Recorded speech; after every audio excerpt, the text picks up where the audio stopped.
Doing good. How are you? I'm good. There you are. You found your voice. Yay. So I'm wondering how many of you watched the 1 hour webinar that we did, I don't know, what, a month and a half ago on stress. Did any of you see that? So this is all brand new. What about you, Elizabeth or Kimberly or Reagan? Did any of you by chance see that? I'm trying to decide how much I need to cover today that I want to share with you. I could talk to you all day on this topic, and I'm trying to decide how much is repetitive.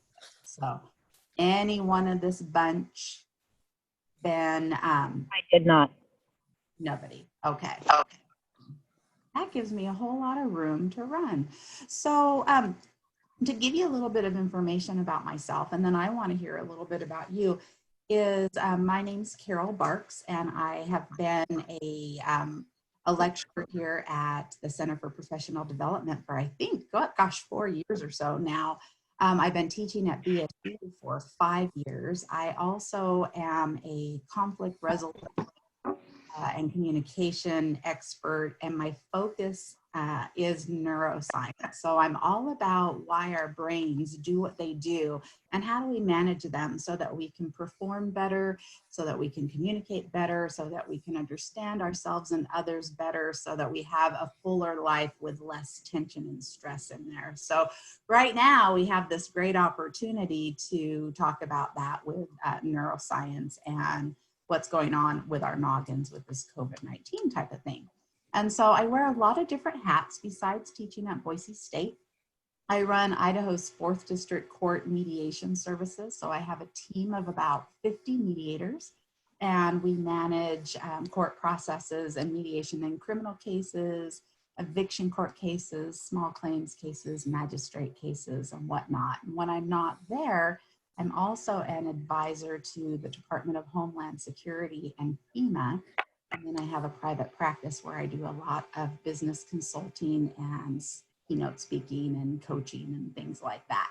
So I'm a busy, busy girl in there. And I also am married and have a 17-year-old who has been homeschooling since this all started. So stress is definitely present in my life as well as yours. But what I'd love to do is I'd love to go through each of you and hear a little bit about who you are, what do you do, and why are you interested in this course? Because I love to not just share what I think my agenda is that I want to share with you, but I really want to bring purpose to the course that is meaningful to you. So I'm just going to go through how I see you on my screen, and I would love for you just to introduce yourself to the group and answer some of those questions. So Shelly, you're on the top of my list. Would you please go first?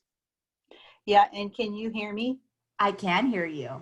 Okay, because I could not get through the Social Security firewall, so I'm looking at you on my phone. Okay. And so my name is Shelly Johnson, and I work at Disability Determinations for the state of Idaho doing Social Security disability. And this COVID lockdown has been really emotionally difficult for me, both at work and at home. My husband and I have been married for 1.5 years, and it has been really, really hard. And at work, there was it was a couple weeks ago, I got one person could finally get through on the phone. Nobody's been able to get through on the phone at my work for a couple months. And he promptly got suicidal while I was on the phone with him. So I've seen an element of not just my own emotional difficulties, and I think of myself as kind of a stable person, but dealing with the consequences of the lockdown and other people's emotions. And yeah, I found it really hard, and I found it really difficult to put into words. So, and those are all common things that I speak on a lot. I have written a book, I probably should mention this, with Jack Canfield. I'm not sure if you recognize that name, but you probably recognize his work. He is the author of the Chicken Soup for the Soul series. And he and I wrote a book, which then created an opportunity for me to speak at the United Nations, which then created an opportunity to spend a lot of time talking on TV and radio and podcasts and whatnot. And what you just mentioned, Shelly, is something that the world is struggling with. There is just a unusual taxing on our emotions, and the uncertainty of everything is just really, really challenging. So it's hitting people in ways that we've not seen in a long, long time. And the fact that it's a collective exposure, we'll definitely be talking about that today, and hopefully give you several different things that'll make you feel better at the end of the day. So I'm glad you're here, and thanks for sharing all of that. Next on my list is Margaret. Hi. Hi, I'm Margaret Kenzel. I'm the Associate Chair of the Math Department at Boise State. For me, the quarantine has been more of an inconvenience than a stress factor. I just don't like working from home. I like having my workplace to be my workplace. But I do hear from students and the concerns that they have as we suddenly went remote in spring semester, and what are the classes going to look like for fall. And so dealing with that level of uncertainty and trying to help students navigate that was my primary reason for wanting to join this session today. So what are your students' concerns? What are you hearing them tell you? Well, a lot of them knew that they were not good online students, and so they didn't want to be online students. They prefer that in-person interaction, and so having that taken away immediately in the spring was stressful for some of them. Some of them had their living situation changed. They were in a dorm room, and now they had to go back home with their parents. Which can have all kinds of factors. There's some to change their working commitments, and so they were working more than they had anticipated working for the spring. Absolutely. And then just again finding the discipline to stick to some sort of a schedule when that physical schedule of showing up for class was taken away. Yes. For sure. Schedules are a hard thing to maneuver in these types of changes. So great, we can address all of that. So thank you for your feedback there. And Christina, you're next on my screen.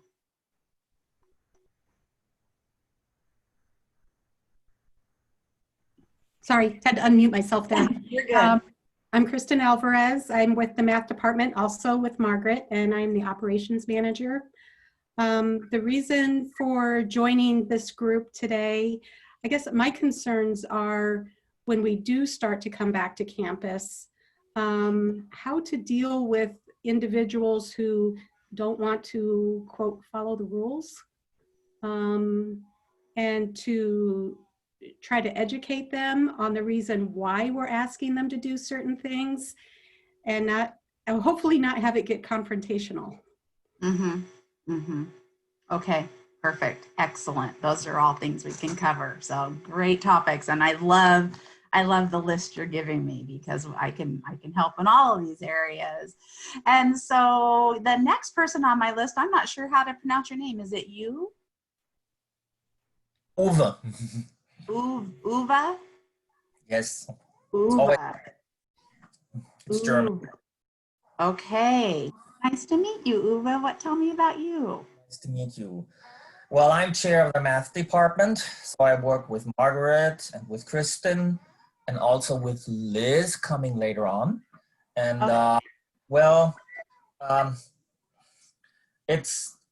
as chair of the math department, I kind of like am at the moment, I'm supposed to make decisions on the basis of no data, which is kind of like very difficult to do.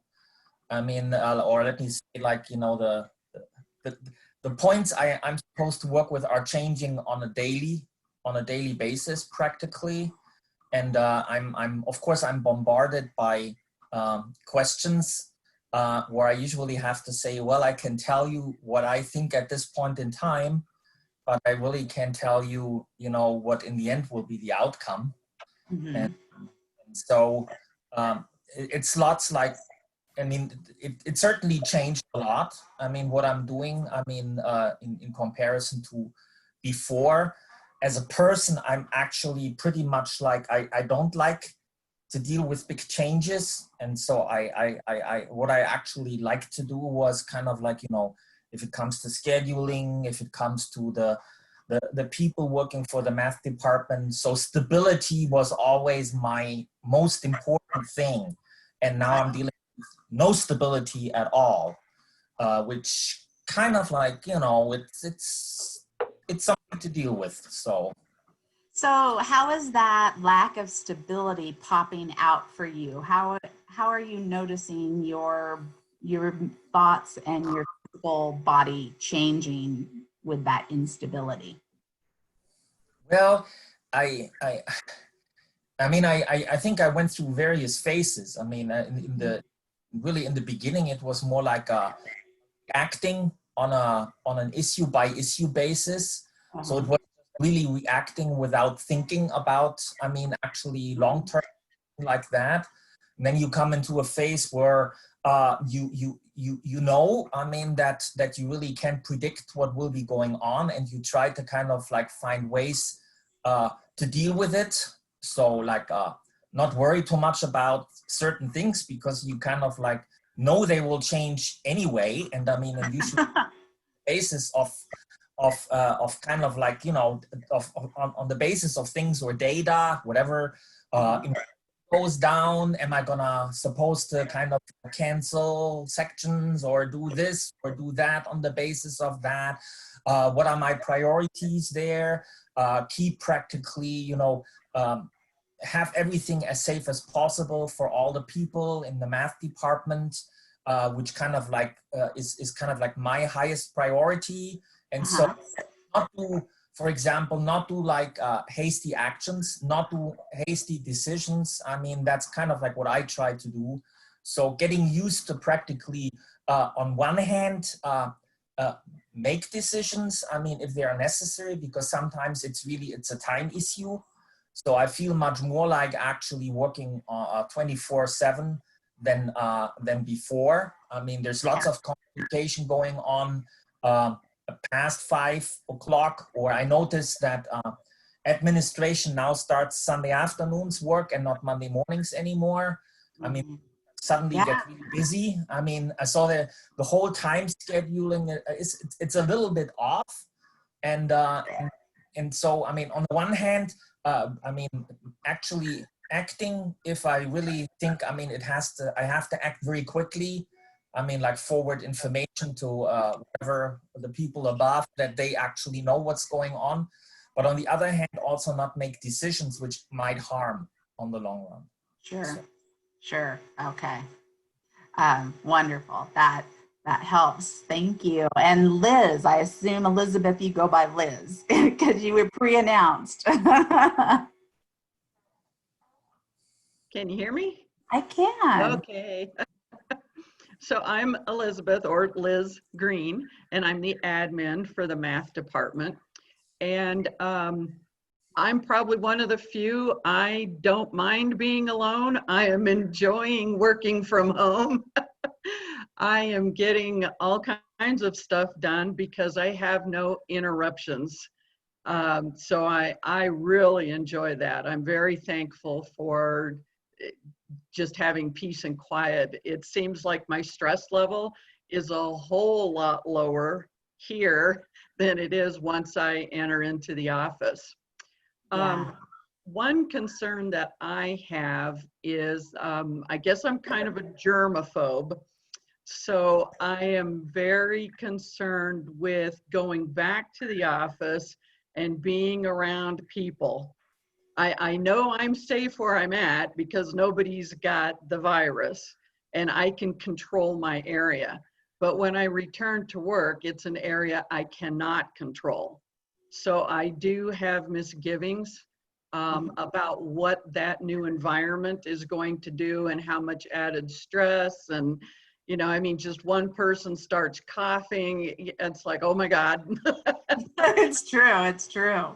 And I'm the first person that everybody comes into contact with. So I'm the one who is going to get sick first. Sure. Okay. Okay, perfect. All good stuff. So thank you for that. And Annette, how about you? You are next on my list. Yeah, I'm an administrative assistant in the Student Involvement and Leadership Center at Boise State. So Okay. my primary roles are supporting fraternities and sororities, student media, student government. So it's a very student-facing position. Okay. So my primary concern is just sort of learning how this might be affecting the impacting the students. They're not always great about asking for help or reaching out when they need it. And they also don't necessarily have the words to put to what they're going through. None of us do really, but yeah, just hope. And then also knowing that, especially some of our younger students, their brains are actually still, in the process of developing. I mean, they're not, I think it's 25 when the brain really, yeah, something like that. So Good job. most of them Star for the neuroscience. yeah. Yeah. But yeah, so just how I can be aware of what they're going through and how I can support them and also support my colleagues. Some of the people in our office are going through just other, big life changes, having new babies when this is happening. So on top of all of those things, this stress of COVID as well. Great. Okay. Thank you for that. And moving on, we have Kimberly. Hello. Hi. So I am one of 5 consultants for the Safety and Health Consultation Program. We are OSHA consultation for the state of Idaho. We work the entire state, and we're right there at Boise State. Many people don't know we exist. However, I'm doing great with this COVID thing. I work good from home. That's not a problem. I think my concern is more along the line of Elizabeth's, where when this opens up and I'm back in the office, again, there's very few of us and we're prepared for that. But when travel opens up again, we're going into facilities statewide. And so we can't guarantee our own safety when we're on the road. And that's my big concern. Okay, fair enough. Okay, perfect. Thank you for that. And then Regan, you're my next person to say hi to. Hi, my name is Regan Berkeley. I actually work for Idaho Department of Fish and Game. And similar to a couple folks, I personally haven't felt a lot of stress with working from home, partly because my job actually involves field work, which I've still been able to do because it's socially distanced. I'm pretty much built in. But folks I work with, folks I supervise, they're all kind of having different reactions and stresses to working from home. And on top of that, my husband's also been working from home, which is not typical. I have a 13-year-old son who's also been schooling from home.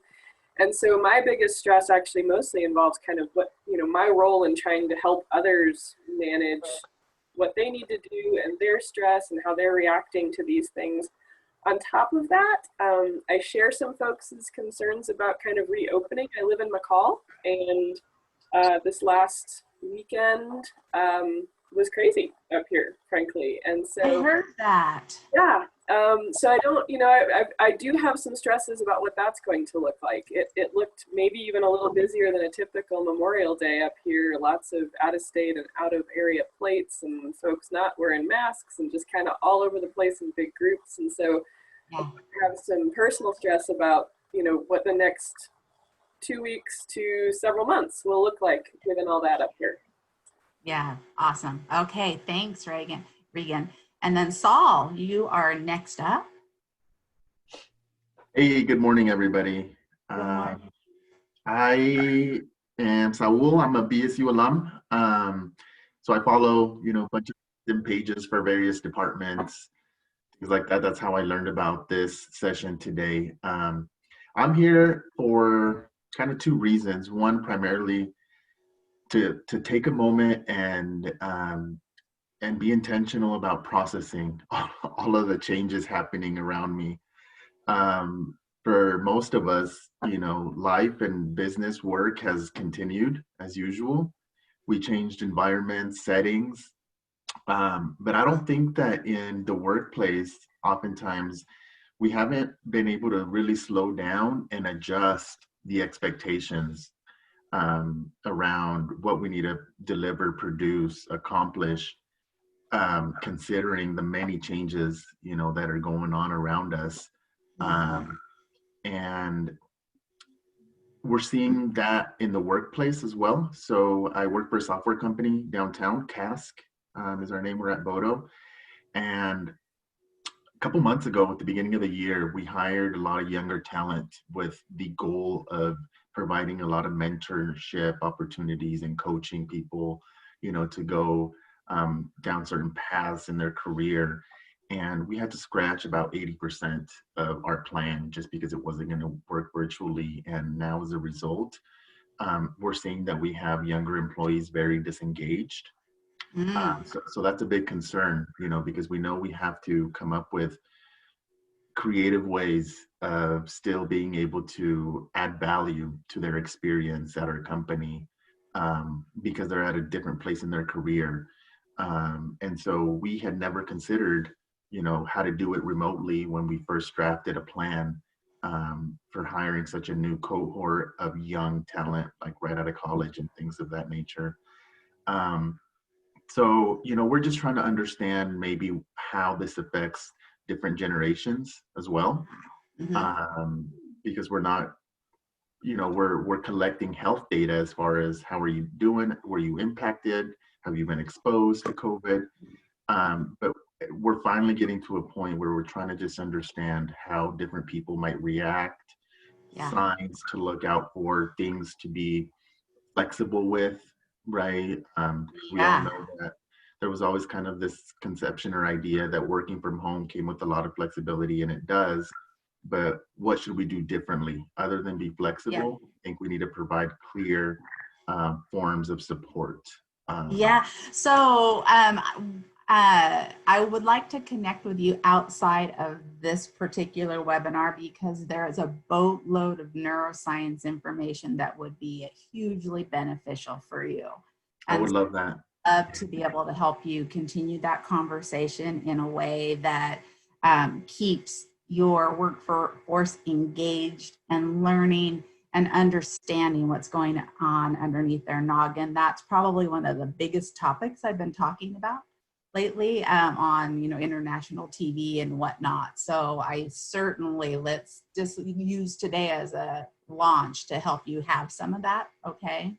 Because there's Certainly more than I can cover in this little bit of time, but there's a lot I want to move your way as far as research. I'd appreciate that, certainly. Okay, you got it. You got it. Thank you. Okay, now I think we're on to Drea. Yeah, hi. I work in the VP Student Affairs office. I'm kind of here for two reasons. One, I got my undergrad in psychology, so I'm very interested in anything neuro, psychologically. And then kind of similar to Regan, I'm also here to learn how I can support others in a stressful situation, working in an administrative office. Other folks are definitely stressed, and not being in the same space has just seemed to delay processes. We can't pop into offices and ask questions. People are in meetings anywhere from 8 to 11 hours a day. So just kind of gaining knowledge so that I can kind of pass that on to others and be of support to others in my office. Fantastic. Okay, very helpful. Thank you. And let's see, we have another Kristen. I lost track of which Kristen we'd already talked to. So is it Kristen Larsen that I didn't get? Hi, good morning. My name is Kristen Larsen. I'm in Coeur d'Alene, Idaho. I work for Idaho Department of Environmental Quality. Personally, the COVID thing has not been stressful for me. I've adjusted. I've been on a news fast for a pretty long time, minus trying to keep up with the statistics from credible sources, just so I know what's going on. In Coeur d'Alene, we've been pretty flatlined and we've only had like 60 cases. But now people are coming over from Washington because we've opened up and the businesses aren't paying attention. A lot of businesses are making precautions and others aren't. I'm on this call because my boss, I didn't sign up for it, my boss did, who is a germaphobe and has really been having a hard time because he's got health problems, and then he can't make it, so he asked me to sit in. But I already have interest. Personally, I have 80-year-old parents that one of them's health compromised, and so the opening up here, there's a lot of resistance. North Idaho has constitutionalists, and the government shouldn't be telling us what to do, and so it's a real mishmash of people following guidelines and others not at all. Yeah. Also, personally, we work in the field with blue-green algae blooms, and it's just an algae in the lakes that can cause a toxin, and the public deals with that in very different ways. There's anywhere from panic to not believing us. So I think there would be some relevance to this session, just with dealing with the public with the toxic algae blooms that we get up here every year. Okay. So I'm glad I have an undergrad degree in pre-med, and neurology was my big thing. So when you said that, I was like, okay, that's good. You know, so I'm happy to be here to learn. And I just want to support my boss. It's very important to me, even though he's a germaphobe. I take it seriously. I don't mock it or think it's stupid. So I'm here on behalf of him, just to help him navigate through his fears and just be supportive. Okay. Perfect. Thank you so much. And then I think our last person is Erin. Hi, I'm Erin. I work in the Alumni Relations Office at Boise State. Pretty much here for a lot of things other people have said, but just getting to know how to help other people when we do go back to the office and we're back on campus. Okay, perfect. Okay, then let's dig in. Let's dig in a little bit with the brain. So how I have this set up today is we'll do some exercises. My problem, I'll tell you, this is my flaw as a professor, is in a 2-hour class, I always want to cover like 4 hours, maybe 10 hours, you know, of tips that I just want to give you guys so that you have all this information you can utilize. And then as you mention things, I go, oh yeah, we could cover that, and we could cover that, and we could cover that. So we'll get as much of this out, just so you know, once this is over, I will, if you'd like me to, I can email you the slides so that you can share those on with your team, refresh what we're saying. What I found though is that it usually works better if I'm just chatting with you rather than having the slides be the main thing. It seems like we can do dialogue a little bit better. So I love that that you're communicating with me. If I miss a message in the chat box, because I have 3 screens in front of me, just holler. Feel free to go, Carol, wait a second, if there's something that I'm blowing past. Alrighty. So when we talk about neuroscience and your stress and your brain, one of the things that are really important right now to think about is our brains in general are not really fond of change. Our brains actually are pretty lazy. We like things to be status quo because it's predictable to our brains. So when we are born, we have roughly about the same number of neurons in our brains as a child as we do as in an adult brain. But what we don't have is the connections between those neurons.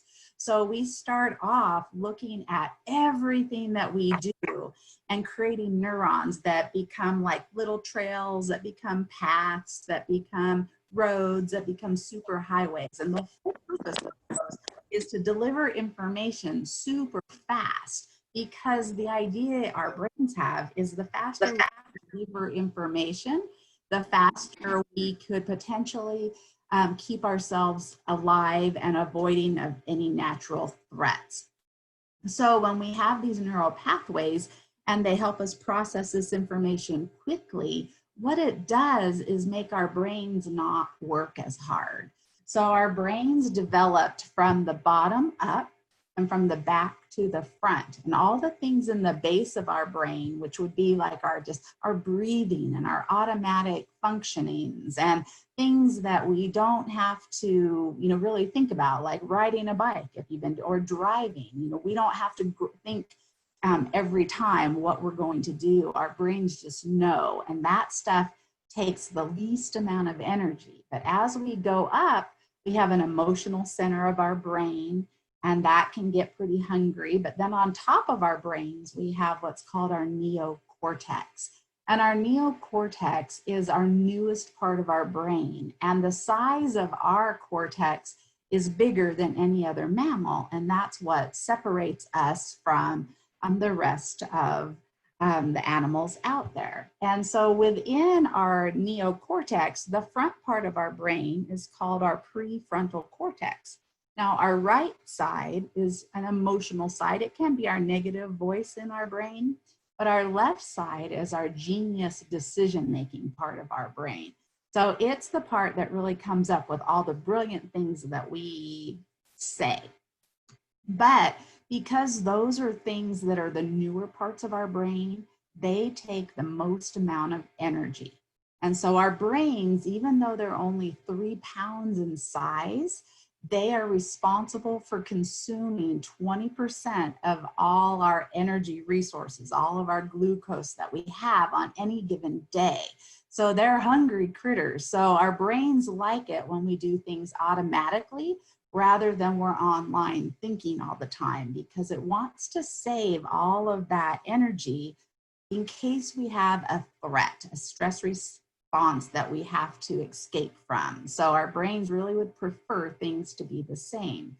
So right now with COVID-19, nothing is really the same. And so that's causing our brains an added amount of stress because we don't have dots connected. Neurons in our brains aren't connected to say, this is what we do, because it's new information.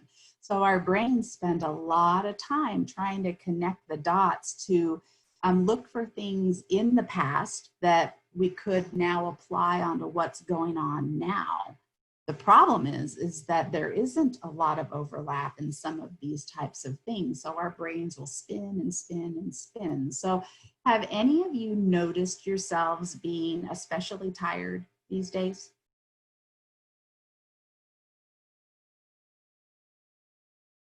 I get a yes.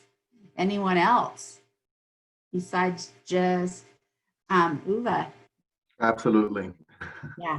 Yeah, and why that is because your brain is working overtime, and that overtime makes you exhausted. So an example of, have you ever noticed when you start a new job or a new process, you're tired, and or if you're training somebody who's done you've done a job lots of times, it's like easy, you got it, you don't have to think about it.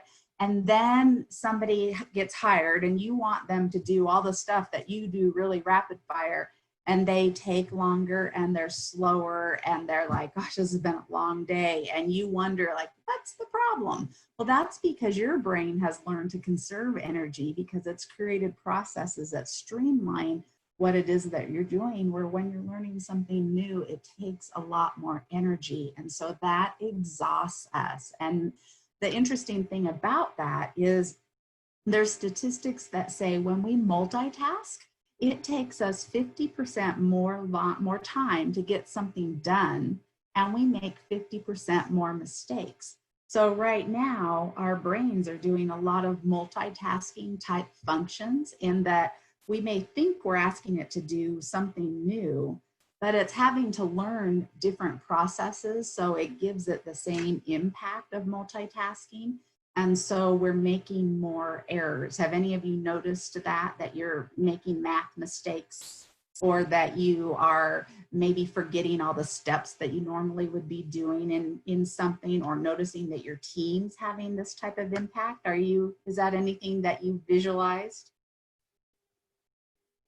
Drea says yes in there, and yes, perfect. And so this is another example of how we see our brains pop out. So there's a couple different research methodologies that are out there about how much information our brain can process in our working memory. And this is another thing that factors in right now in our post-COVID world. And so the most quoted research was generally that you could keep 4 to maybe 6 lines of thinking going in your brain for active memory.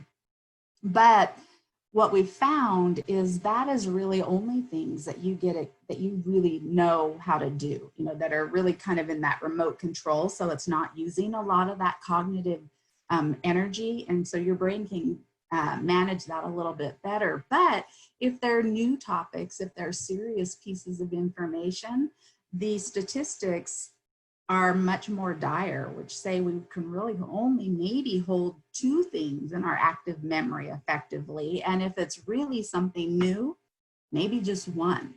So that means that when we have meetings and we say, okay, now you're going to do this and you're going to do that. And here's Lori's list of to-dos, Andrea's and Kristen. A lot of that information can get lost because our brain just does not have the bandwidth right now to track that information.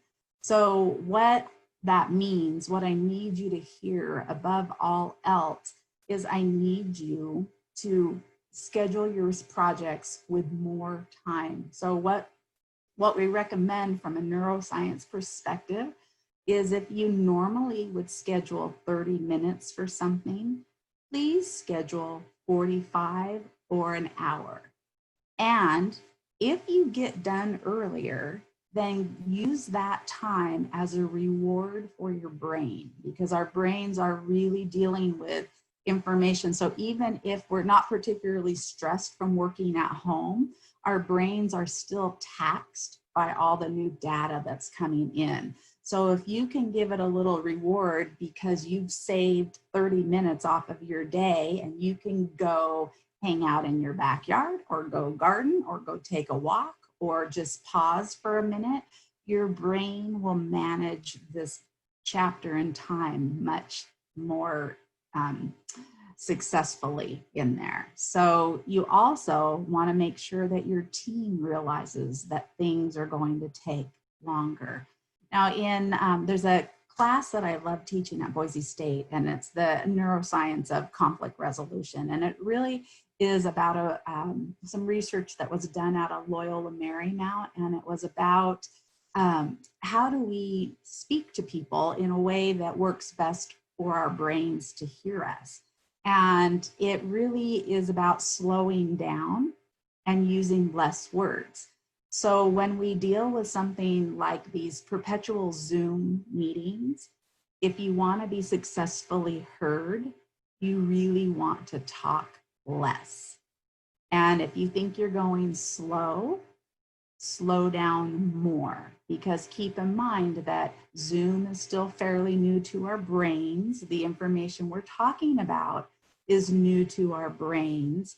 And whenever our brains are managing all this information consciously, it takes it longer to absorb. So have you ever had an IT type problem, or maybe even like a problem with your cable company, or with maybe new stereo equipment that you're trying to set up and you don't know how you're doing it? And you've made a phone call and the tech on the phone is saying, okay, you just take the first plug and you put it over into section A, and then you take the second plug and you put it over here, and then you sync everything. You just won that one little computer program, and then you have to power everything down and power everything up, but you got to do it in this right order, and then you'll be fine. Have you ever had a conversation like that? And at the end, you got the help, but you have no idea where to go with it next? Am I the only one that's lived this? Yeah, so the problem is when you're talking new topics, my brain can't hear it as fast, because my brain is always, and your brain is always looking for something in the past that is familiar to what it is we're talking about now. And if I've never done any of those things you're telling me, then it doesn't sync, because my brain is still looking for all those types of things. So patience is so important right now, as is not just patience with yourself, but patience with others, and knowing that time we're going to be less effective than we have been for quite a while because our brains don't have those automatic processes. So any guess how much of our thinking is unconscious versus how much is consciously driven, percentage-wise? If you were to hanker a guess, what would it be? How much? What percent? 60-40. It's higher. Anyone else want to give it a go? Be brave. You can do it. 90%. That's what when I first started teaching neuroscience classes 5 years ago, that was what we were quoting. It's gone up from there. So we're getting close. We only have 10 points of a guess now. Anyone want to hanker a third guess? My graduate says 95. High school graduate. So that was like maybe a year or two ago. So it's really interesting with neuroscience. As we learn more, the information changes really rapidly. So now what's being quoted is 98 to 99% of our thoughts are unconsciously driven and are happening under the hood. And so that leaves just a little bit of our brain processing for our conscious thinking, but we're doing a lot more of trying to be thinking consciously with things, and that just is exhausting to us. So keep that in mind when we talk about this cognitive drain, because it'll be really important that you look for ways that you can shore up your brain's energy and give it a break as we go through these types of things. So when we are stressed, I actually want to talk to you guys a little bit about your general stress load. So I have 2 questions for you. If you have a piece of paper, you could jot down. What I would like for you to write down is, on a scale of 1 to 10, with 10 being the highest, how stressed are you feeling today?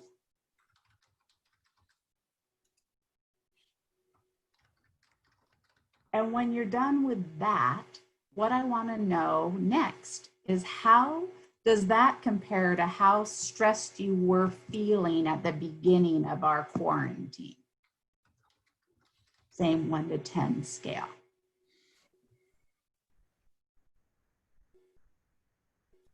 And then I would love for you to share with me where you're at. So can we just go through the list? So Shelly, where are you now versus where were you? Today in particular is pretty stressful. I had a big fight with my husband before work, so I'd put that as an 8, and probably at the beginning of the quarantine I was pretty close to 9 or 10. Okay, cool. Thank you. Margaret, how about you?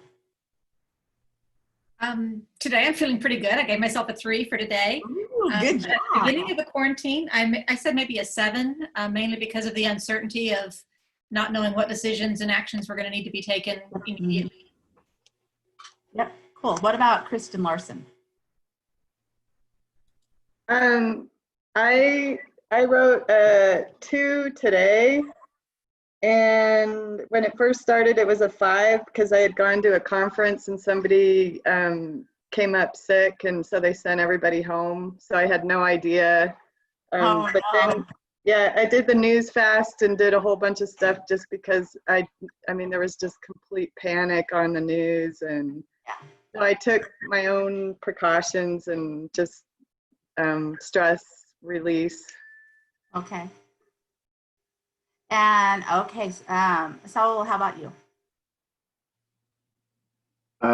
Today I'm at about a 7. And when we started the quarantine, I was maybe a 3. So it has increased for me as the duration of this pandemic, extends even more and more. And I know it's just because of the uncertainty. Like the unknown just scares me.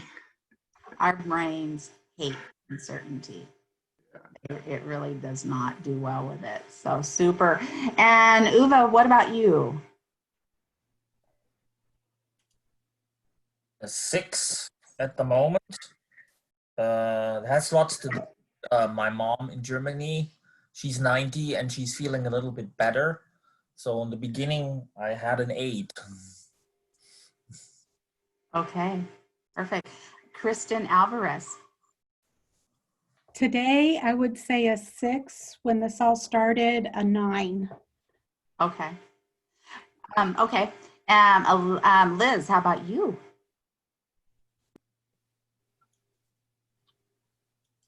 Sorry about that. No worries. When this all started, I was probably a 2. I'm sorry, an 8, just because of, you know, I can't control my environment, and I like to control my environment. Okay. And today I'm probably a 1 or 2. Okay, so it's pretty low. Okay, perfect. Annette, how about you? I put about a 4 currently. Feeling pretty good. Just finished up a bunch of big projects. If you'd asked me like yesterday, it definitely would have been like 7, but Okay. coming down. But when this first started, I was probably at about an 8. Okay. Okay.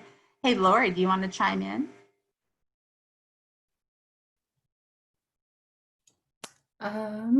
Probably a 8 right now. Uh-huh. And when it started, probably a 6. Okay. Why has it gone up? Just as it's gone on longer, I feel a big responsibility to the community and people that are registered in our courses to try to offer them the training that they signed up for instead of postponing. So finding new and creative ways to do that. And then you and I talked earlier, our team is really good at working, but we tend to silo ourselves. So the example that I've been using is we're working on this great big puzzle, and we knew what the puzzle was supposed to look like, but we've been working so hard on our little pieces and corners that we've forgotten how all of our pieces fit together. So that's why it's kind of increased a little bit. Okay, perfect. Thank you. And Kimberly, how about you? I'd have to say when it started, it was about a 5, and that's because we have adult kids that are out in the world, so you know, you worry about them. Today I'm feeling about a 7. That's because we'll be moving back to the office soon, and then we'll potentially be moving out into traveling once again. Sounds like BSU is going to restrict travel through the end of the year. However, if that happens to us, that means that we'll be laid off. So that's very stressful. Yeah, I get it.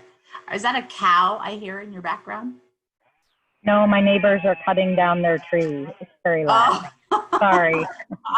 No worries. And Regan, how about you? When this all started, I was probably at about an 8, and that's because we had a very long planned family trip out of country planned that we had to really struggle with and eventually canceled like the day before we were scheduled to leave. So there's a lot of stress over that. Now I'm probably closer to a 4, still experiencing a little stress, but not too bad. And most of my stress right now is more about kind of decisions moving forward. Do I send my kid back to in-person guitar lessons? Do we still go camping with friends that we plan to go camping with middle of the summer? Things like that, you know, kind of those smaller decisions. It's not going to Belize anymore, but it's smaller decisions that still need to be made. So. Yeah, perfect. Awesome. Thank you, Andrea. Today I'm at about a 4, and at the beginning I was closer to a 7 or an 8. Okay. Just more of like, what the heck is this? What is going on? None of us have ever experienced it. It was just an overwhelming, and I'd say the overwhelming feeling for me has gone down.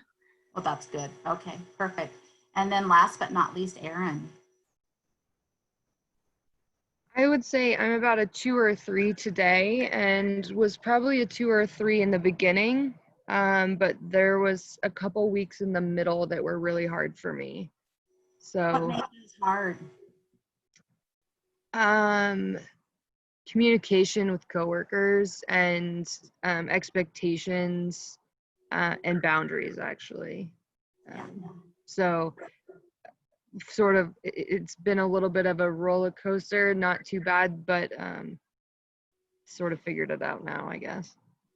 And I actually love that you were the last person for me to ask, because that's a really great point, is that your numbers will ebb and flow just depending on what's going on and how it's impacting your life in there. So early on, what we were noticing is that the big problems that people were reporting were distractions. So if now I'm working at home, I have the distractions of I'm home, I have the distraction of my refrigerator, I have the distraction of, like right now in my office, I look out over the front of my neighborhood. So as people are riding their bikes or walking, I'll see them, and that was distracting. And I also have my son at home who, you know, every so often would, you know, be, hey mom, do you want a bagel? Hey mom, what are you doing? Hey mom, how long are you going to work? Hey mom.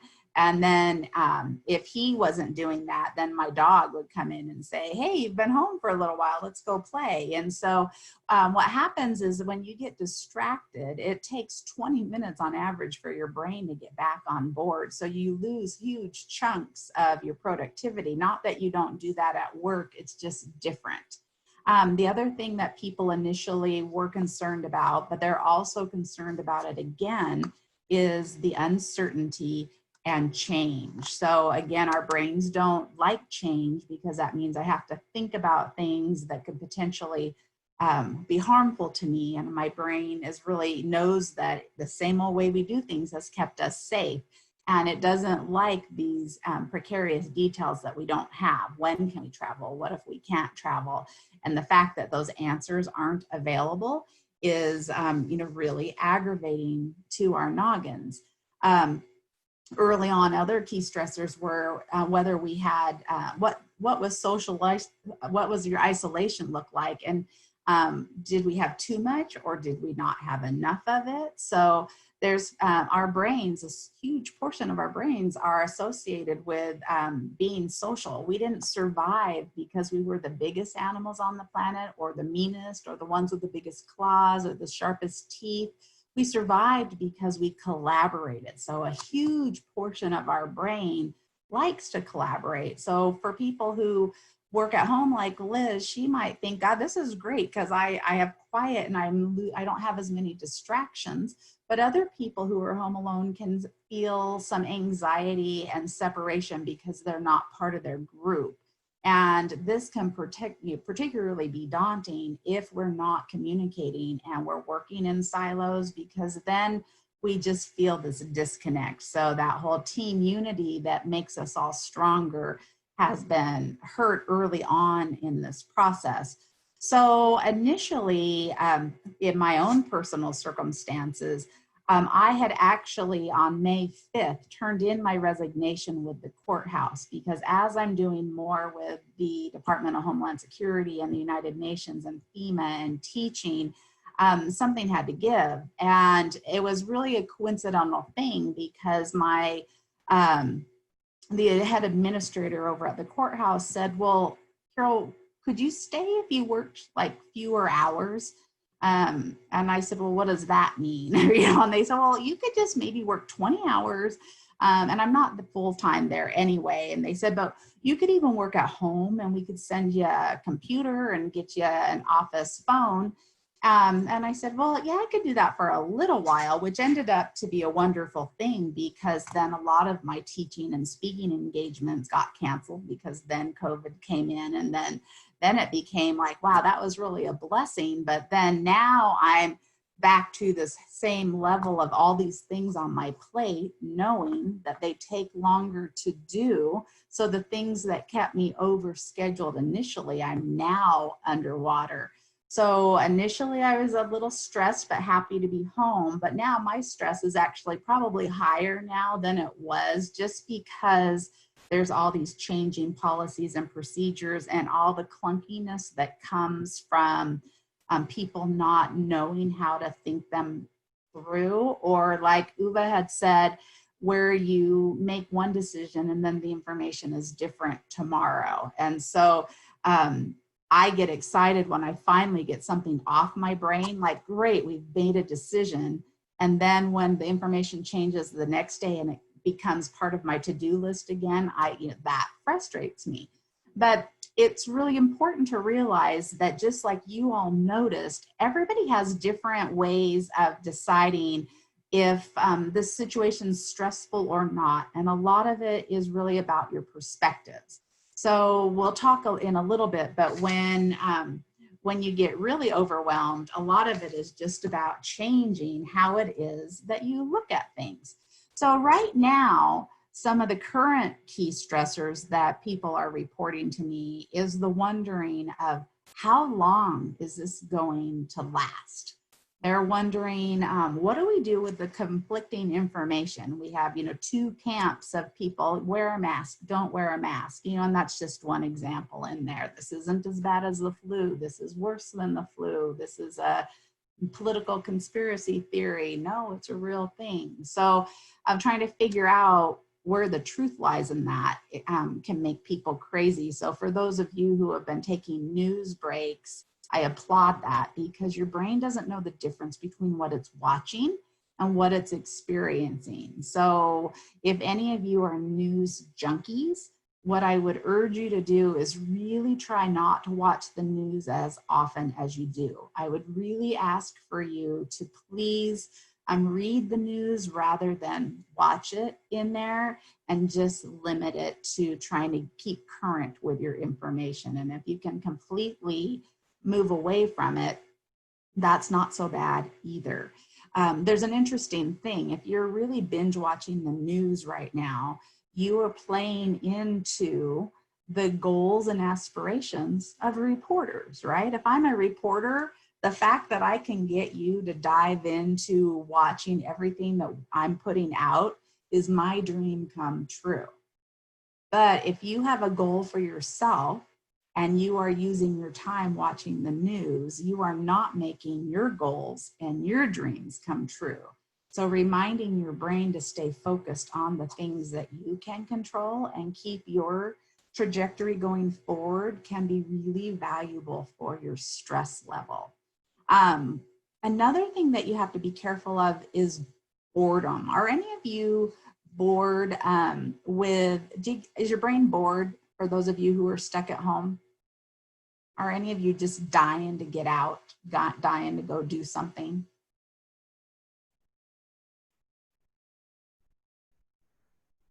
Sometimes, Kimberly says. Yeah, so there's another interesting thing about our brains is our brains very much like certainty, and we don't like change, but we also like new shiny things. So what can happen is if we're in the house all the time, all the day, every day, and we're not actually having a change of venue, that can slow down our brain's interest level and make us lethargic. It also makes us not as creative and not as productive in there. So if you can create new ways to do things that create opportunities that wake your brain up, that's really good for you. Another thing that can happen is our brains have this pendulum of reality. So we like closeness, but we don't want too much closeness in there. So when we work with and live with our people and they're there all the time, that can create too much closeness in there. We have this absence makes the heart grow fonder, but if we're on top of each other all the time, then we start noticing the things that trouble us about the other person. We start noticing that we have process issues that maybe we don't agree on, and those things get extra frustrating in moments like this. So for instance, if you want the kitchen to be cleaned up every evening so the next day it's a fresh start, pretty kitchen, and the other person doesn't care, so you wake up and there's stuff all over the counter and the dishwasher is full of dirty dishes, those process things can be problematic over time because we're not getting breaks from them. So those are things people are reporting. We're still struggling with change and uncertainty, but we're also having some problems with communication. So because things are taking longer and people don't necessarily know the answers, some people are opting not to talk. where it would be much better to say, today, I'm working on this particular topic. And I can honestly tell you, I have no idea what the answer is going to be, but as soon as I know more, I will let you know. Just helping people understand that right now, I don't know anything about all the things I know you want me to know about. Here's what we're doing to try to find those things, those answers. And even if I get a baby step, I'll tell you what that baby step is. So helping people stay in the loop can be very comforting for our brains. And then we have the part, and several of you brought it up, is that we definitely still have fear and anxiety going on. Annette, will you talk to me about what your statement was? You don't feel like doing anything? Oh, you had asked if you, you were asking whether or not I felt like just restless going out and doing new things. And I kind of felt the opposite. I didn't want anything new, anything stimulating. Yep. I wanted to shut down. Yeah. Yeah, and that's a normal response. The important thing is that none of us all respond the same way. You know, some people, I'll go back to Liz, because it's kind of like me. I'm really happy at home. I like my house. I have a wonderful office. I have a beautiful yard, and I like that I can think and be here. Where some people are like, I just need to get out of my house because I'm not productive here. And so it's really important to recognize that we all have all of these kind of things that happen in there. And so it becomes almost heightened in how we're responding to it. And our noggins really don't help this situation at all. So because so much of our thinking is done under the hood, we have a whole lot of problems with our brain and biases. And most of our biases are intrinsic in that they're not open to our conscious thinking. They're not available to us. They just are happening under the hood.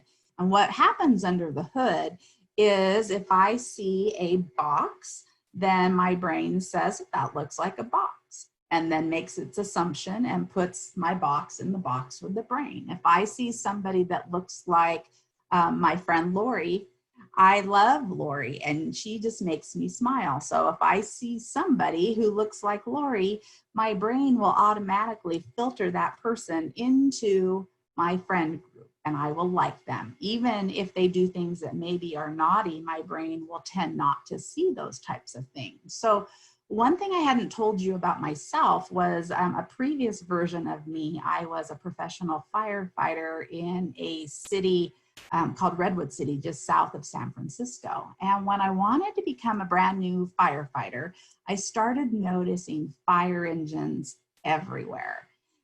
Do you suppose they put a whole new fleet out for me? I would like to think that, but they didn't. I just happened to start noticing them.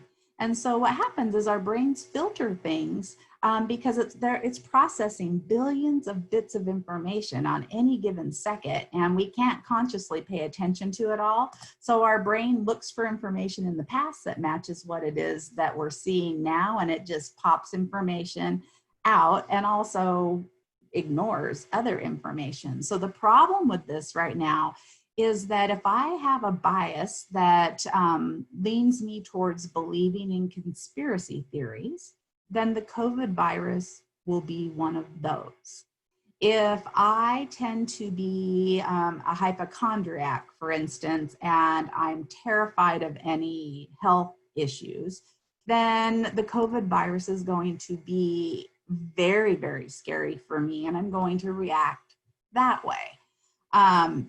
Likewise, if somebody from a party that's not part of my group of in-group says something, I might be more likely to discredit that, which is why we're getting so many pieces of information that are differing, and why we hang on to things, because our brains are looking for things that align with our thought processes. So the trick is to really pause and say, is this just my brain buying into this information because that's just what my tendencies are? Or maybe is there something to explore more here? So at this point in time, we'll never have all the information that the government has. You know, as I've mentioned, I work with Homeland Security and FEMA, so I'm in the federal agencies. And I will never even then, with the classifications that I have, still know half of the things that are happening behind the scenes. So some of it you need to use, you know, a lot of you with your math backgrounds, I'm assuming, have some science backgrounds too. You're going to have to go back to some of those things that we know are sound science principles in there. So be careful about those types of things. So now I asked you about the numbers, but I want you to pay attention now specifically to what's going on. So when we look at the statistics from the World Health Organization, we know that excessive stress is like the #1 health problem that we have in there. There's a bigger problem though with just having the stress. Believing that stress is bad even makes it worse. So the statistics are that 182,000 people die annually just from the belief that stress is bad for you. So stress can be great for us, and we actually do really well with stress when we're on the edge of it, but we don't want it to be toxic stress that lasts forever and ever. So what I want you to do is use today as the start, if you don't mind, of tracking what is stressing you. So on that same piece of paper that you were writing on, I'm going to give you a list of some of the things that are some of the key things people are reporting when it comes to stress. Now they have 52 items on here, but I think the latest list goes to well over 80 different symptoms that people have for stress. So what I want you to do is, if I read this out, then it speaks to you, write it down. Later, I want you to score it from 1 to 10 on how much it's bothering you today. But then I'd like you to just look at that list and look at it daily so that you can see what it's doing over time, because one of the coolest things about our brains is the ability to observe them. So if you just look at what's going on under the hood for a week, you can actually take some of the power away from your unconscious brain who's just revving through this information, because you're going, that maybe doesn't really need to apply, or that's not really a real stress. And so it's great to notice it. So I'm going to go through this list now. And so the first one would be headaches, jaw clenching or pain. Then gritting or grinding your teeth. Third would be stuttering or stammering. 3 would be hand tremors or shaking of your lips, or like trembling. Number 5 would be body aches and muscle spasms. 6 would be faintness or dizziness, lightheadedness. 7 would be nervous sweating. Some people not just sweat, but some people get different body odors. You can also notice that you might have more bad breath than you typically might. 8 is cold feet and hands. 9 is dry mouth or swallowing issues. 10 would be frequent colds or infections. 11 might be rashes, itching, hives, or goosebumps. 12 would be frequent allergy attacks. Now this one's really interesting because my son and husband have really bad allergies. I do not, but my son has been reporting that his allergies are worse this year than any other year that he's had, but he's also highly stressed and worried about the health risks of the COVID virus. So this is a key one for him right now. Another one is heartburn, stomach pain, or nausea. Then we get excessive belching or flatulence, which does not mean that you can go ahead and start doing that and just blame it on stress, just saying. And then the next one would be constipation or diarrhea, followed by difficulty breathing or tightness in your chest. 17 would be frequent anxiety or feelings of panic. Chest pain, palpitations, or rapid pulse would be the next one. 19, frequent urination. 20, diminished sexual desire or performance. 21, ruminating on worries, fears, and doubts. 22 would be frequent feelings of guilt or shame.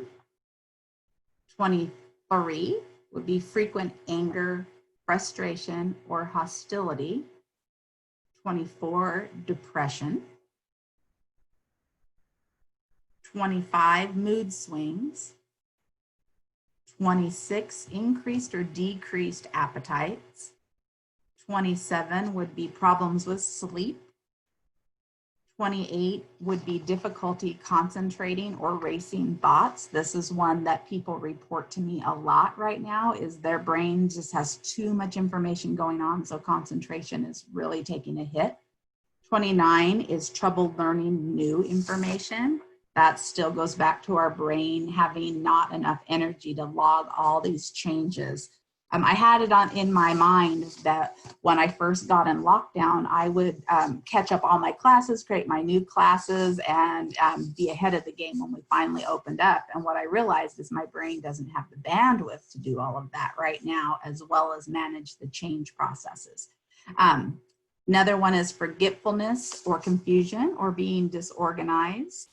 And then they go on from there. But what I'm going to do is I'll scan this list for you. So when I send you the slides, you can look at it and add to it.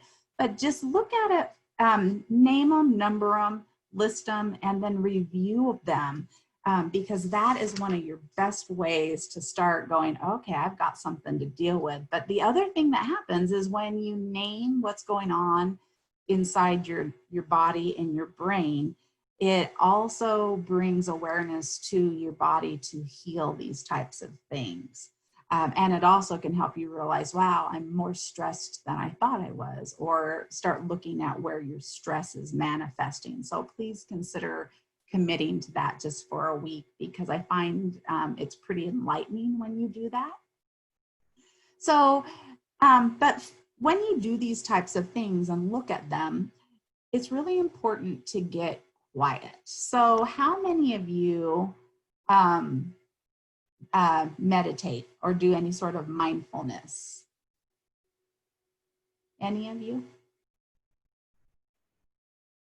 You have one I do every day. I have one a little bit. Only two? Do any of you wish you had more time to meditate or do mindfulness, but it doesn't seem to fit in? Mine used to be when I exercised, and now, like, I don't go to the gym, you know, and it's harder to get outdoors for a walk even when, you know, your schedule is filled up with Zoom meetings all day. So I was really intentional about my workouts being my me time. Yeah. Do some of that. Perfect. So I'm not doing it today because we only have 2 hours, but normally if you ever take a class from me at CPD, like classes, my rule is that every hour we take a 5-minute break, because it is the best research known way that we can get that information to actually stick into your brain. And so the interesting thing about mindfulness is that you can actually get the same benefits by just spending a minute, an hour, just taking a brain break and stopping your noggin from just doing anything. So what I want you to do, you all, I think Margaret might be the only person I can see on here. The rest of you already have your video off.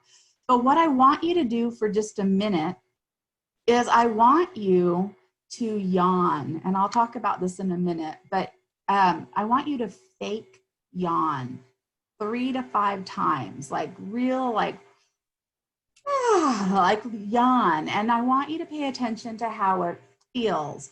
We know that deep breathing is good for us, but yawning actually reduces stress faster than taking deep breaths.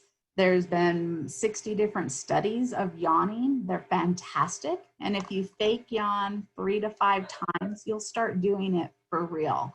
So while you're over there and you're off camera, please yawn for me. And at the same time that you're yawning, I want you to just stretch. Now, the trick with stretching is it needs to be insanely slow, because what we want is your brain to stop wandering and get present and just be able to have the chance to chill. So keep yawning, keep stretching, and it's slow. I mean, it's slow stretching. And if you ideally can get out of your office, but don't do it right now because then you won't be able to hear me, is when we leave a room, our brains do a cognitive reset. So if you've ever had a moment where I say, oh, I was just going to tell you guys something and I totally forgot what it was. You've all had that happen, right? And you say, oh, let me think, what was it? If you go through a doorway, your brain gets a reset, and more often than not, you'll go, I remember what it is. So if you could set a mindfulness bell or an alarm on your phone that for every hour you just take a minute or two, that gives you the same brain reset as if you took 15 minutes all in one span of time. And I love that Saul got an actual yawn out. Good job. So it's magical. So yawn, yawn, stretch.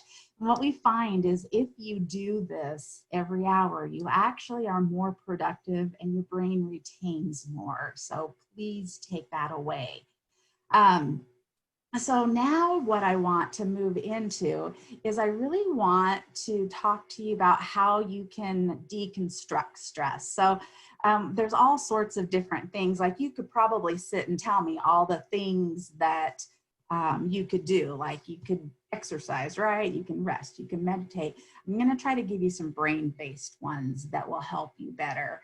And Elizabeth, said, you're terrible at making yourself take a break. I am too. But it really is about making habits. So if you can, again, if you can schedule your day and then remember to add yourself those extra minutes. And if you get done faster, use that as your treat to just stretch and yawn for a minute, go do whatever else you want to do, and see if you can incorporate it in. I've already asked you to look at the stressors for 7 days. Maybe you could just commit to 7 days to see what it's like and see how it feels. Because what I think you'll start noticing is it releases a positive chemical called dopamine. And dopamine is something that becomes something that our brains love to do, which is like why kids do things like play games even after you told them they shouldn't be gaming, because they get this dopamine hit for it. And since their brains don't have that long-term repercussion thing, they go after that dopamine. So maybe for just 7 days, you could try to commit to this. Do you think you guys could try this for 7 days? Yes. Yay! What about the rest of you? Kimberly says, Drea says yes. Wonderful. Yes, perfect, perfect, perfect. Okay, so let's talk about the different ways to deconstruct stress. So one of them that I love to talk about comes from a neuroscience researcher out of Loyola Marymount and his name is Mark Waldman. And he created a process called CRAP. Was there a question? Oh, okay. So a CRAP board stands for conflicts, resistances, anxieties, and problems you think you have. And what happens is our brains take all of this stuff and put it in our brains, and our brains ruminate on all this information. But when you write them down, your brain can actually disassociate from the information that's on the page. It also knows that you have it under control. So if you would notice a similar effect on if you have a to-do list and you have a million things to do and you stop long enough to write down those million things you have to do, then your brain actually frees up a little bit because it knows that it doesn't have to keep remembering all the things that are important to you because you've processed it. So what I want you to do on another piece of paper is I want you to make your own quick version of a crap board. So we know that when you write these things down, you're going to disassociate to them. And so what that does is all these negative things, the circuits get shut down on your decision-making processes in your frontal lobe. So you save yourself some cognitive energy, and you also save yourself some negativity. So what you're writing down is just take, let's see, 2 minutes to start off with, and write down any conflicts, resistances, anxieties, or problems that you think you have, or things that are weighing heavy on you. They can just be bullet points. They don't have to be like the full-on sentences. And you could also write down any that you think others think you would say that you have on there. So like if I were writing mine, my husband would say, I take on too many things at one time. So I'm going to be quiet for a minute, and I'm just going to look at the clock. So just work on a list for about 2 minutes, and then I will take it on from there. Carol, we had a quick question of what was the C? The C would be conflicts. Okay, thank you. I'd also say concerns.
Alrighty, so ideally you'd want to keep working on that list, and then with your brain that's relaxed, that you've used to yawn, and that you've used to just be observing, is I want you to then take some time to look at that list.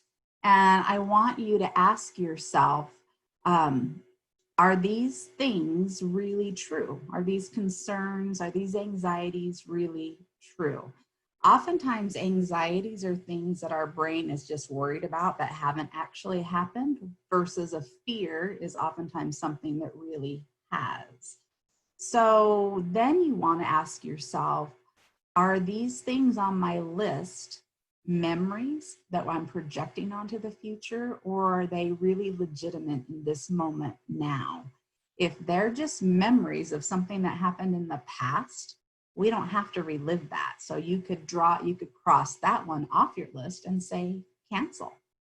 And so the key with this crap piece of paper is you don't want to throw it away. You want to keep it, and you want to review it regularly and see if those things stay on your list, or if maybe they've gone away, and if we have new things that add on your list. And then if you can take action items to make them less impactful for you, then that helps your brain have a mechanism for creating change in a positive way. And so you're just glancing at it. This is something I use a lot when I'm coaching clients in there. And again, the list for all of this will be on the email, so you can take this assignment and go further in there.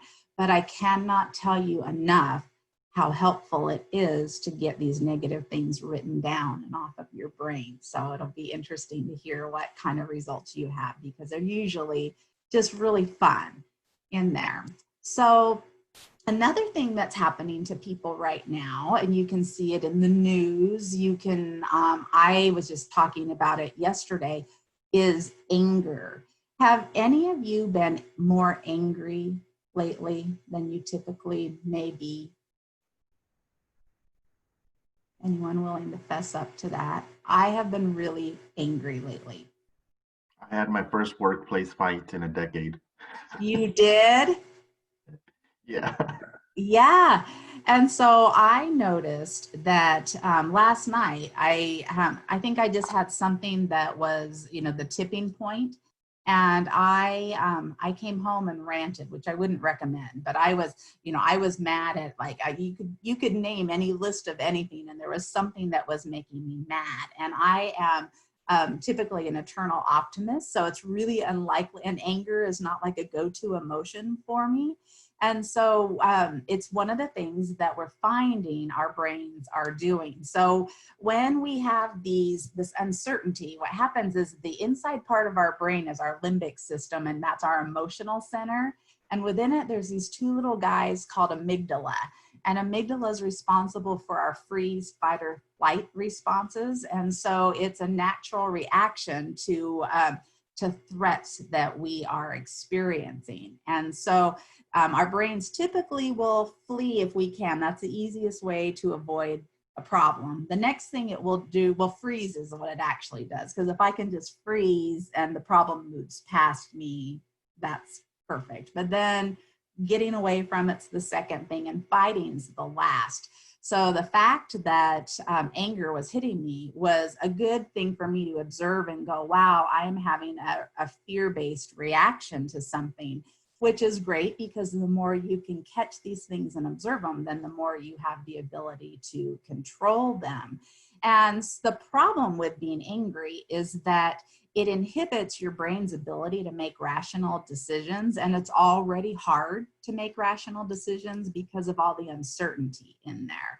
So when you are finding that you're angry about something, that is in time to pull that crap board or piece of paper back out and add that information back to it, so that you aren't quite as snappy and reactionary as you are, or that you can also give words to the reasons that are bothering you.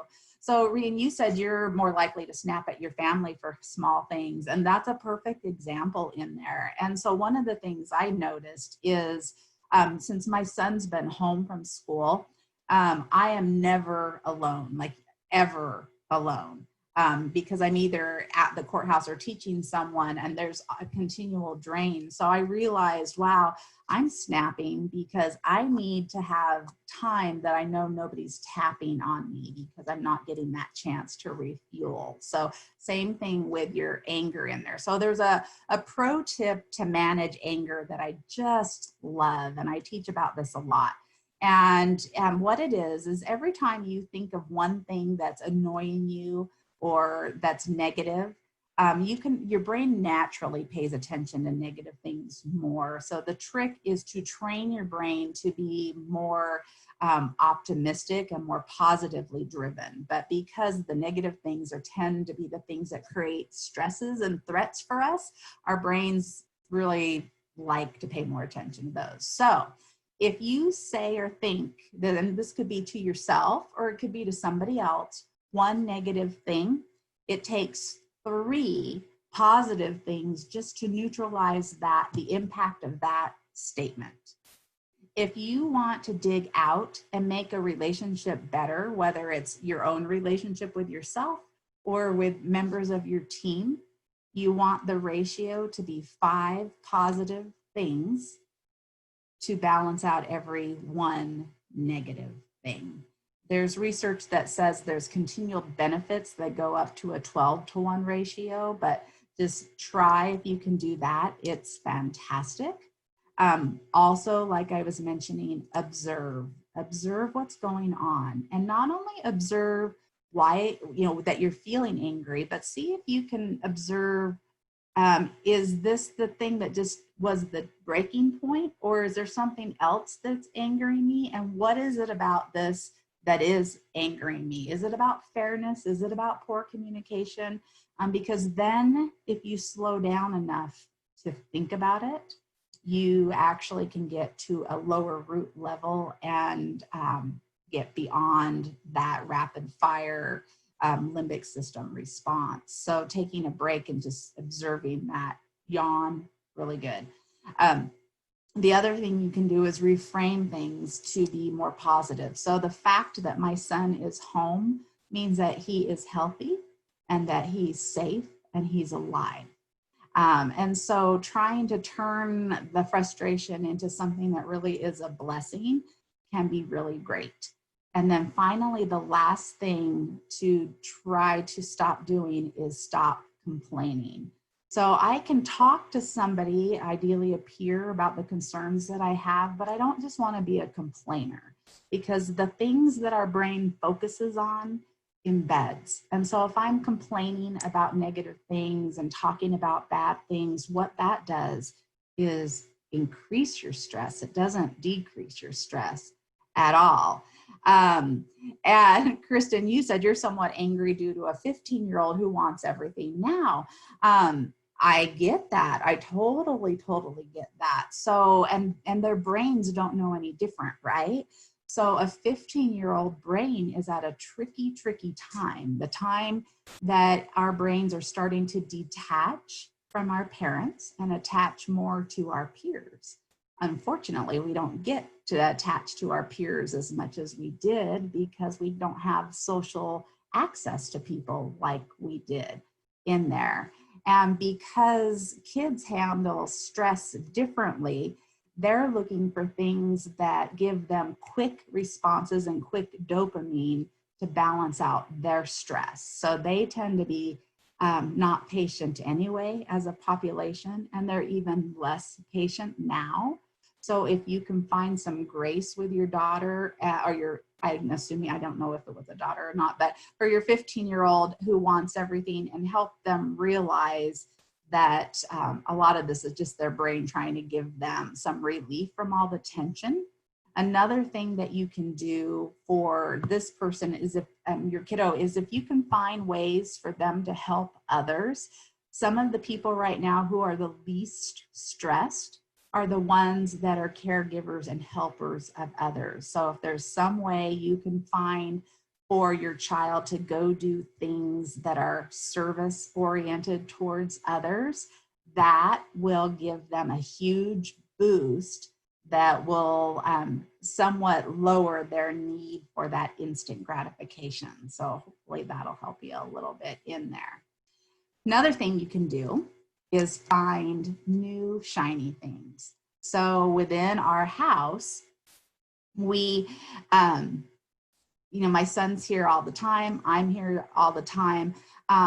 It can be boring. I love my house, but it can get boring because we're not going out to eat. We're not doing things. So you go, okay, everything's kind of the same as it was a minute ago. All my stuff's in the same spot. Your brain goes, well, that's no fun. So your brain loses motivation. It loses desire. So find new shiny things. So for instance, I have a guest room in my house. And so my new shiny thing recently was, since I had a spring break trip to Costa Rica scheduled with my son, and I was supposed to go to France in next month with my husband. Both of those got canceled along with a couple other fun trips. I decided that for last week, I was moving out of our master bedroom and I was moving into the guest room. My husband thought I was nuts. My son thought I was fighting with my husband, but all I really wanted was a staycation. I just wanted something different. I wanted my eyes to see something different. I wanted the sounds to be something different. And it was super fun. It was once my husband decided I wasn't nuts anymore, he was like, wow, that's kind of a fun idea. And so now I moved back into our own room, and so did my husband. And now my son is like, yeah, I think I want to do that. So find ways to do different, unique things. Another thing that we did is bought one of those blow up movie screens in our backyard so we can watch movies at nighttime outside. It's just as different and it's kind of fun. And so find ways to create little new shinies for your brain, and it'll keep it engaged, and it'll keep you a little more inspired and a little more positive to moving forward in there. And so then the next thing is laughing. I hope that y'all have senses of humor in all this. I hope that you can find ways to laugh. Another thing that's happened, this is another answer for the teenage issue we were talking about, is that when you laugh, it alters the dopamine and serotonin levels in your brain. And so it increases your brain's motivation center and increases your self-confidence in there. So find things to laugh about in there. Find different things that you can look at in the situation. I sadly, because I'm on these Zoom meetings like the rest of the world is a lot of times, and now like my break, if I'm going to take my break, it usually involves a lap around my kitchen. So that COVID 10 pounds that people complain about, I definitely have, which really does not make me feel great for that self-confidence. But we do have a swimming pool. And so now I have said, just look at the money I'm saving on floaties now, because I'm more buoyant than I used to be. So it's not necessarily the greatest reality, but I find ways to look at it and laugh. And if you can do that, you get an improvement of about 30% of the serotonin increase in your body. And we all like that. So the next thing you want to do is think about how you manage cortisol. So cortisol and adrenaline are the two main chemicals. There's about 11 of them that get released when you're stressed. Now, as I had mentioned earlier on, stress isn't always bad. Stress is actually what gets us to actually work in peak performance. So we want that zone, but that zone means that we need to have these moderate levels of cortisol, not too much and not too little. So this is like the Goldilocks thing, this bed's too hard, this one's too soft, and this one's just right. It's the same thing with cortisol. So too much of it makes us feel overwhelmed. It makes us feel like we can't really do anything. Too little of it makes us bored and unmotivated. So learn to embrace the feeling of it and find that mid zone. So when I do peak performance work with athletes, we're looking at getting them stressed to the point that they can perform at their best without tipping over because of the stress of performance in there. So how do you do that one? It sounds like, well, yeah, that's a great theory, Carol, but what the heck do you want us to do? And so the easiest way to do it is to change the story that you're telling yourself. So a lot of times our stress comes from an emotion, which then creates a feeling, and then it pops out from essentially where it started was a thought that I left off. So thoughts come to emotions that release chemicals that then give you the feeling. So there's a 90-second rule that says if you think a different thought, that initial outburst of adrenaline and cortisol will dissipate from your brain.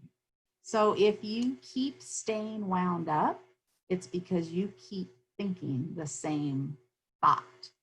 So if you've been mad at somebody for days on end, we all have, like, we're just like ticked off for a while, or you're stressed for a while, tell yourself a different story.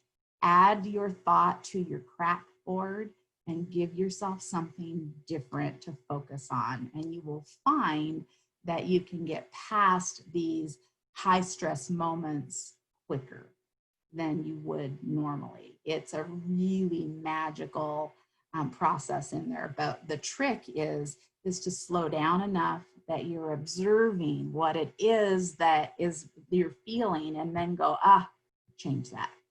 Maybe this is going to be the time where I take my minute to go stretch and yawn in there.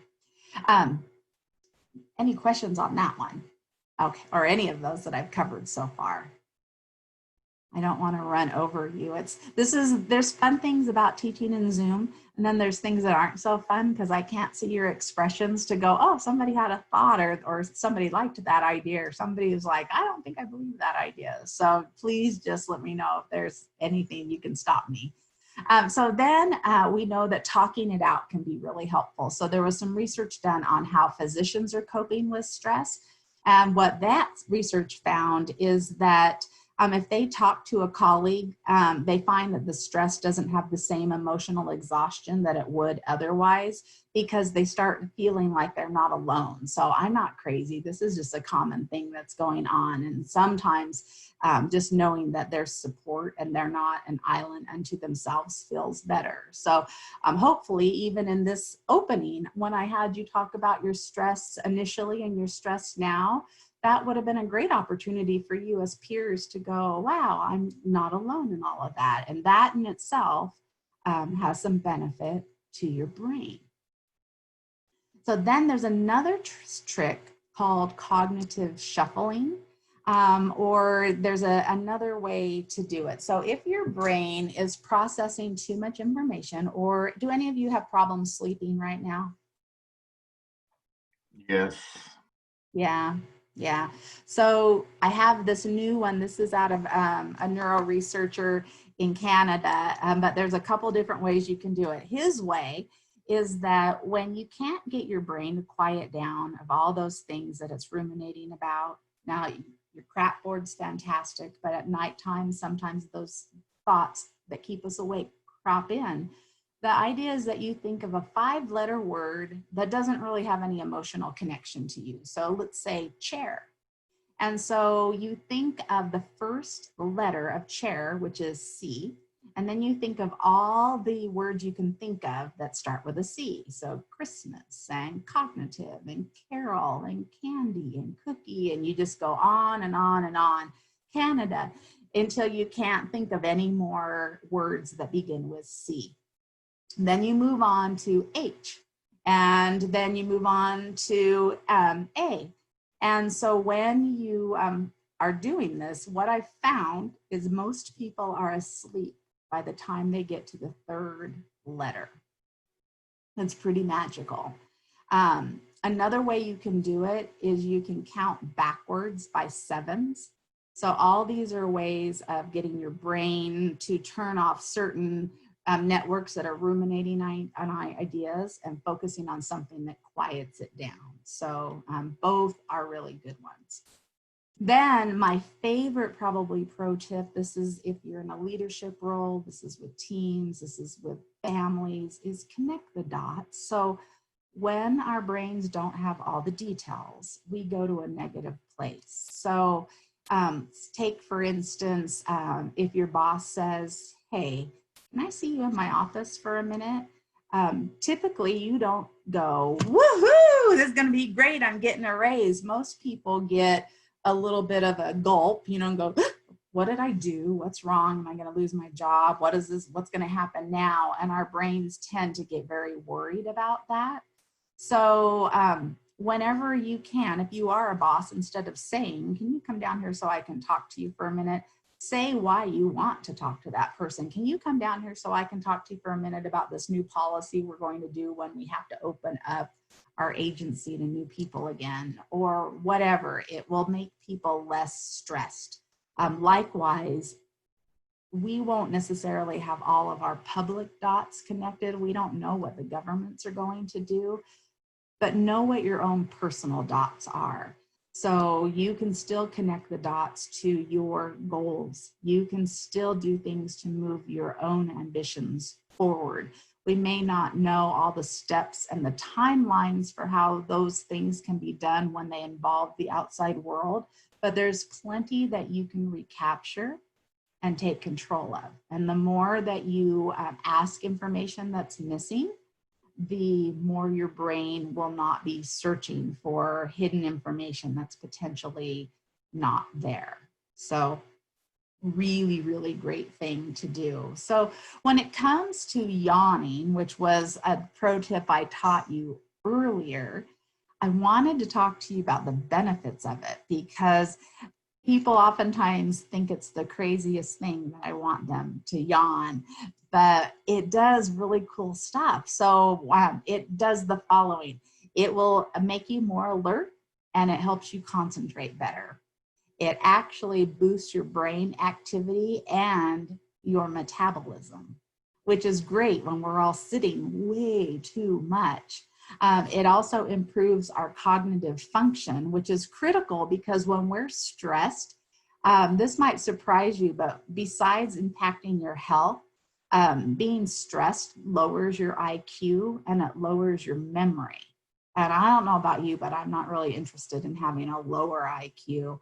And my memory already seems to have a hit of its own. So when you yawn, it helps lower that stress. So it gives you that boost back to your memory. It also helps you with that introspection. And that introspection is the ticket to what's going on with your brain and catching things before they get out of hand. So lowering stress is just one of the obvious byproducts of that. It also relaxes your upper body. So I don't know about you, but when I sit in these Zoom meetings, I find that, my neck starts to get tense because I hold myself still. And so yawning is really good for that as well.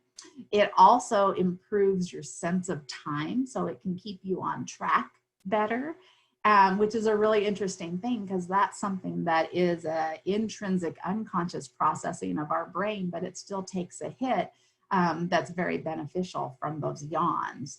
And the last two sets of things is it increases empathy and your social awareness. And it also enhances pleasure and sensuality. So a lot of those things that were on that first list that I mentioned to you are things that yawning has this magic superhero power that we weren't aware of in there. So I love in class when we do this in person and people yawn and they do this fake yawn and then they start yawning for real and then they start going, wow, I do feel better in there. So play with that. Use that. I actually, before I spoke at the United Nations, I was really nervous about that. And I was backstage yawning like a crazy person. And I was, doing some other things, just trying to get my brain working in better order. And it just feels great, especially, like I said, if you combine it with really slow stretching in there. So moving on, what I want you to consider is trying to keep building that optimism. It will help with your anxiety. So we had talked about that you could do the 1-to-3 ratio, and we could do the 5-to-1 ratio. And if you think about optimism, most of us are drawn to people who are happy and optimistic. There's something really great about that versus people who are potentially stoic and depressed and sad. They're draining. And it's important that we try to pass off what it is that we're hoping to expand in our organizations, because we have these things called mirror neurons, and they're on the sides of our brain, and they help us sync with each other. So if I'm happy, I can rub off on you. And if you're angry, you could rub off on me. Typically, the person who has the most control of their emotions wins. So if I'm channeling Mother Teresa or Gandhi, and you're really angry, and I just stay really grounded, you will sync to me versus me getting fired up by you. And we want this to happen because we know that people who are really stressed can cause the brain cells in our brains to die. So we know that there's toxic stress that just sinks over from being around other people. So it's important that you try to isolate yourself from people who are really negative where you can, and that you try to be the example of what you're hoping the feel of your organization has in there. So when we are optimistic, there's a part of our brain called the orbital cortex, or orbital frontal cortex, and it helps us better cope with stress in there. So it's one of the probably easiest natural things is to just start changing that lens, and it will over time change those neural networks and neural connections with your brain. So your brain will start, as you do those 3-to-1s, as you get rid of your crapboard stuff on your crapboard, and as you continue to look at things with an optimistic lens, you actually rewire your brain.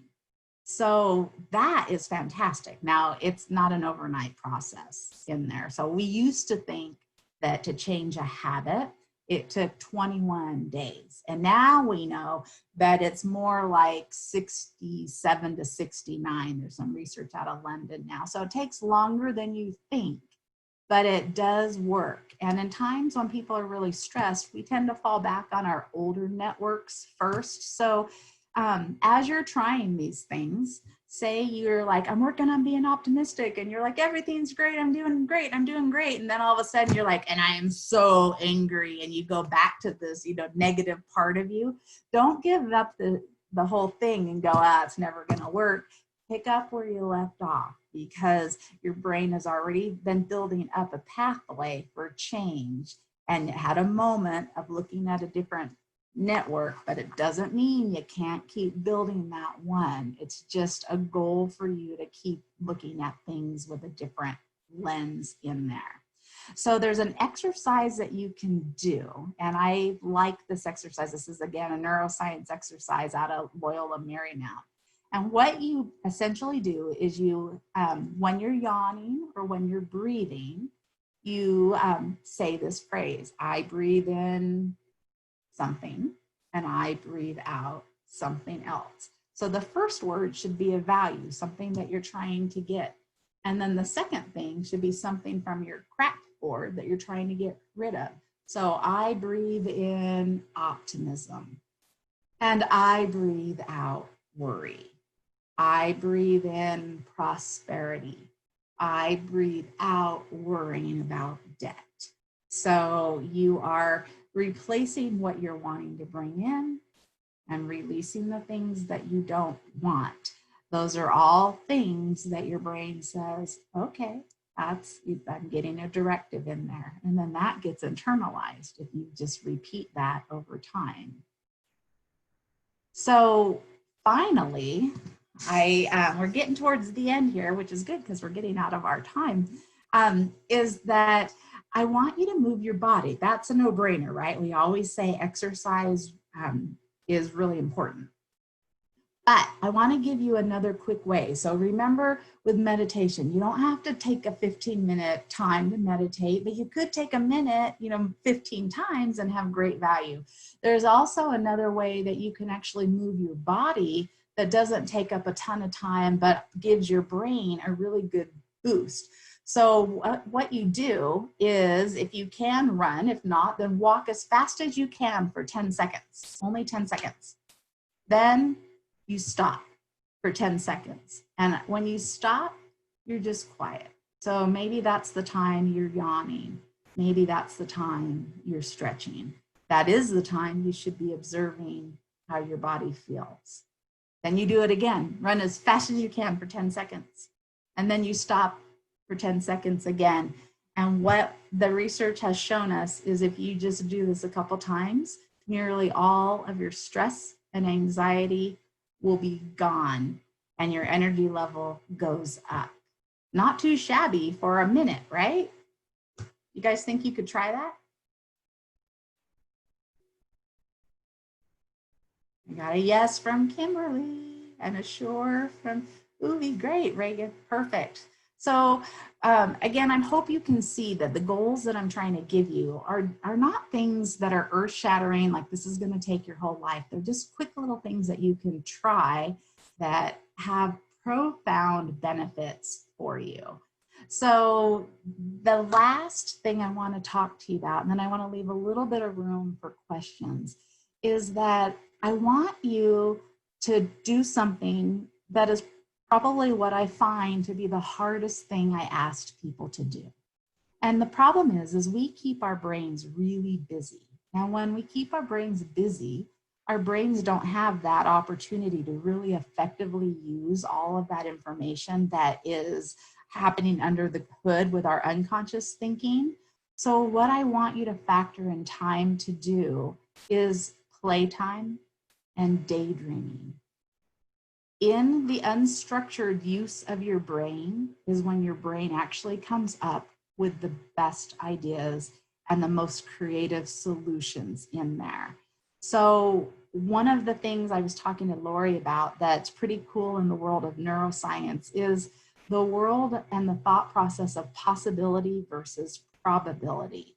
A lot of our brain likes to work on probability. That's never happened before, so we can't do it. And we have goals. But when you come up with possibility, which you get from free thinking, from playing, from daydreaming, your brain can look to connect dots that it's doing all by itself. And you can get these incredible aha moments in there that you wouldn't get if you were trying to do structured thinking in there. So try, as you're trying to figure out what these new things look like, just sit and watch the clouds go by if you can. Just find time to be joyful in putting a pillow fort out in your backyard that you haven't done since you were 12. Try to find some things to just bring joy into your life. And you will find that a lot of the stress by just doing these simple types of things can go away in ways that are much easier than a lot of the things that we currently do as kind of pop science in there. So with that, we have 4 minutes, 4 short little minutes. Can I field some questions or go back and over anything that you would like me to cover again? I want to turn this over to you for your own particular thoughts.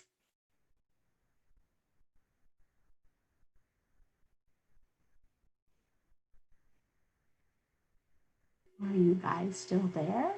You're quiet.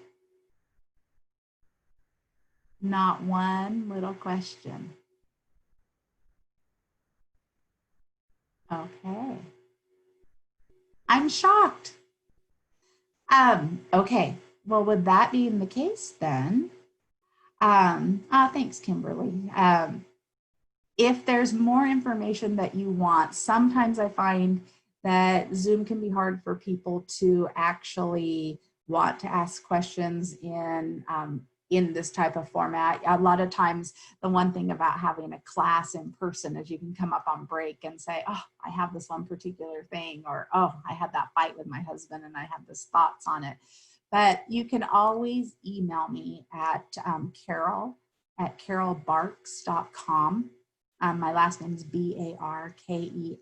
I also have a Boise State email address you can reach out to me on. You can LinkedIn me. And I'm happy to have any and all conversations to help you a little bit further. But I hope in this rapid fire 2-hour class, you were able to get some takeaways that you can try. And if you really are going to be successful beyond today, taking a minute after we're done to actually look at some of the things that I said and then go, what am I going to apply? So you actually create an action step. And then once I send over the slides, review them again. And please try to get yourself to check in on some of those things that I asked you to do for just 7 days in there. All righty. Thank you all so much for hanging with me for a couple hours. Thank you, Carol. This was great. Yeah, thank you very much. Oh, sure. Hope to see you in another class down the line. Thank you for your expertise.